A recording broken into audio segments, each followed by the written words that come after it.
You won't believe how a simple doctor's visit turned into one of the scariest moments in Dwayne Wade's life.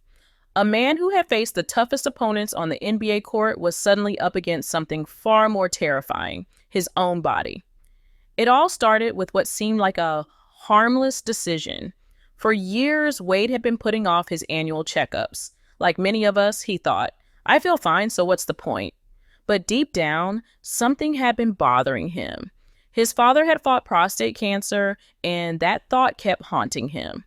Still, Wade kept delaying until one day he finally booked the appointment. Little did he know, destiny was about to take an unexpected turn.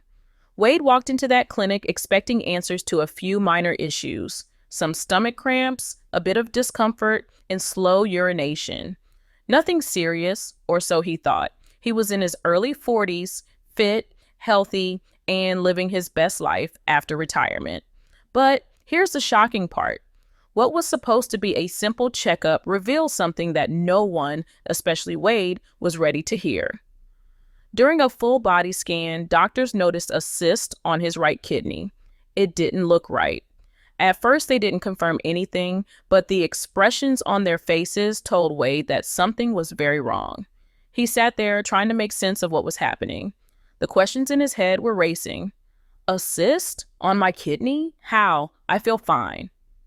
But the doctors weren't taking any chances. They told him that he needed surgery to remove the cyst immediately. It was the only way to know for sure if it was dangerous. Wade was in disbelief. He had come in for answers about some minor issues, and now he was facing surgery? This is where it gets interesting, because even then, Wade hesitated. Should he really go through with this? What if it was nothing? But then he thought about his father's battle with cancer and how close they had come to losing him. That thought hit hard. Wade agreed to the surgery, still not fully understanding the storm that was about to hit. On December 18, 2023, he went under the knife. The doctors removed 40% of his right kidney. When he woke up, he felt weak, vulnerable, and more scared than ever before. And then came the words that no one is ever prepared to hear. It was cancer. Yes, at 41 years old, one of the greatest athletes in NBA history was now a cancer patient. The craziest part, if he hadn't gone for that checkup, the cancer could have spread and things might have ended very differently. Wade was shaken. He had always been the strong one, the leader, the protector. But now he felt exposed. For the first time in his life, he admitted that he felt truly weak. But here's what makes this story different.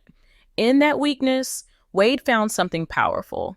Sitting alone in his hospital room, tubes attached to his body, he realized how fragile life really is. All the fame, the championships, the glory, none of it mattered if he didn't have his health. He thought about his kids, his wife, his family. He knew that this moment would change him forever. Wade's recovery after the surgery wasn't just about healing his body. It was about facing emotions he had buried deep inside. He had always been seen as the strong one, the fighter on the court, the man who could carry a team through the toughest moments. But now, lying in a hospital bed, weak and uncertain, he felt exposed in a way he never had before. The pain from the surgery was intense, but what hurt more was the thought of his family seeing him like this. He remembered looking into his children's eyes, trying to smile and reassure them, but inside, he was struggling, really struggling. This is where it gets interesting. Wade had always been the kind of man who carried the weight of the world on his shoulders, but in that hospital room, he realized something powerful. He didn't have to do it alone. His wife, Gabrielle Union, was right there, holding his hand through every painful moment. His kids, who had only ever seen him as a superhero, were now seeing him as something else, human, and yet, in their eyes, he could still see their love and respect, maybe even more than before. But the craziest part, Wade wasn't just battling cancer physically, he was fighting it mentally too. He spoke openly about the dark moments, the times when he sat alone in his hospital room, questioning everything. He admitted that he felt fear like he never had before. What if they didn't get all the cancer? What if it comes back? What if this is it? These thoughts haunted him. He broke down more than once, something he had rarely done in his life. He shared in his podcast that those lonely moments were some of the hardest. I was struggling, man, really struggling. And as a man, you never want your family to see that side of you. But here is the shocking part. While Wade was going through this personal battle, he discovered something even more alarming.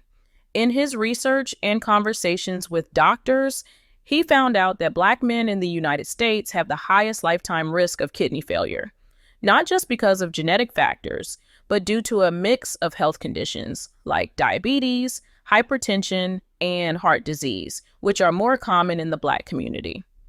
Even worse, many don't get diagnosed early enough because of limited access to proper health care or simply putting off checkups, just like Wade had.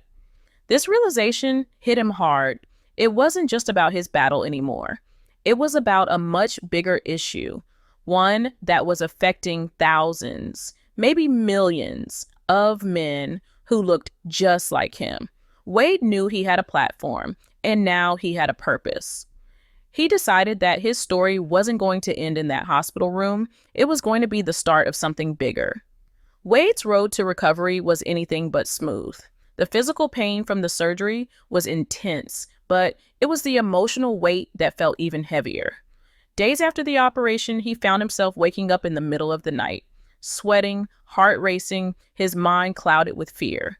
He kept replaying the words in his head. "You had cancer." It was a sentence that felt impossible to accept. How could someone like him, an NBA legend, someone who had pushed his body to the limit and maintained peak fitness, end up here? It didn't make sense. But this is where it gets interesting, because it wasn't just about the cancer anymore. It was about what came next. The surgery had left him with only 60% of his right kidney, and though the doctors were confident they had removed the cancerous tumor, Wade knew life would never be the same. He started reflecting on his choices, the years he spent putting off checkups, ignoring small health issues, convincing himself that he was fine. And now, here he was paying the price for that mindset. But here's what makes this story different. Wade didn't let that regret consume him. Instead, he decided to use his experience as a wake-up call, not just for himself, but for millions of others who might be walking the same dangerous path. And then, something unexpected happened. During one of his darkest moments, Wade thought about his former Miami Heat teammate, Alonzo Mourning. Mourning had faced his own kidney crisis years ago, battling a severe disease that led to a kidney transplant. Wade remembered how Mourning had come back stronger, using his story to inspire and educate others. That connection sparked something inside Wade. He realized he wasn't alone in this fight. There were others who had walked this path and come out the other side. It gave him hope. But here is the shocking part. Wade soon found out that many men, especially Black men, never get that second chance. In his research, he uncovered heartbreaking statistics. Black men are not only more likely to suffer from kidney disease, but also face longer wait times for transplants and lower survival rates. Wade couldn't believe what he was reading. It was more than unfair. It was terrifying. And it made him wonder, what if I hadn't gone to that checkup? What if I had waited another year? Would I even be here right now? That thought shook him to his core. This realization pushed Wade to speak up. He went on his podcast not as a basketball star, but as a man who had faced death and survived. He opened up about his fears, his pain, and the lessons he had learned. "Fellas," he said, "I know it's scary, but you can't wait. Get checked. Don't put it off like I did. It could save your life." His voice cracked as he spoke, but there was strength in his vulnerability. The craziest part, despite all the fear, the pain, and the uncertainty, Wade found a deeper sense of purpose through it all. He realized that his battle wasn't just about surviving cancer. It was about using his platform to make sure others didn't have to face what he did. He wasn't just a survivor, he was now an advocate, a fighter for something bigger than himself. Wade's journey had come full circle, but this is where destiny took an unexpected turn. Instead of moving on quietly after his recovery, he found himself pulled deeper into a mission he never thought he'd have. He began hearing stories from men across the country, some who had caught their illnesses in time because of his message, and others who weren't so lucky. Each story fueled his determination. Wade realized that surviving cancer wasn't the end of his story. It was the beginning of something bigger. He started speaking more openly about his experience, not just on his podcast, but in interviews, events, and even community health programs. He didn't sugarcoat anything. He spoke about the fear, the helplessness, the nights filled with tears, and the overwhelming sense of vulnerability that came with it. "I was scared, man," he said in one interview. "I didn't want my kids to see me like that. I didn't want to be weak in front of them. But I learned that showing that side of me didn't make me weak, it made me real." But here's what makes this story different. Wade didn't stop at just sharing his experience. He teamed up with organizations focused on kidney health, particularly in Black communities, where the risks were highest. He worked alongside his former teammate, Alonzo Mourning, who had become a longtime advocate for kidney disease awareness.